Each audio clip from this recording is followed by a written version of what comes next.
వాళ్ళు బయటకెళ్ళి వాళ్ళ కుటుంబాలను చూసుకుంటూ అలాగే చాలా సర్వీస్ చేసేటువంటి వాళ్ళని చూస్తూ ఉంటాను. సో ఇక్కడ డిఫరెన్స్ ఏంటి అంటే, ఎవరైతే అలా బయటకెళ్ళి ఇతరులకు కూడా సహాయం చేస్తూ వాళ్ళ యొక్క ఎనర్జీ కావచ్చు, వాళ్ళ యొక్క ప్యాషన్ని కావచ్చు ఎక్స్టెండ్ చేసి వాళ్ళు సహాయం చేస్తున్నారో, వాళ్ళు చాలా పాజిటివ్గా, హ్యాపీగా, ఉత్సాహంగా ఏదో చేయగలము అనేటువంటి దాంట్లో ఉన్నారు. అందరితో కూడా ప్రాపర్గా వాళ్ళు కమ్యూనికేట్ చేయగలిగేటువంటి ఆ ఎక్స్ప్రెషన్ కూడా ఉంది వాళ్ళ దగ్గర.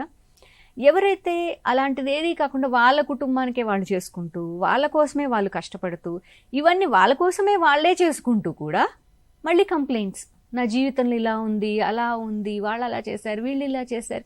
సో యాక్చువల్గా మరి అప్పుడు ఎక్కడ మీరు హ్యాపీగా ఉన్నారు? మీకోసమే మీరు చేసుకుంటూ కూడా హ్యాపీగా లేరు కదా.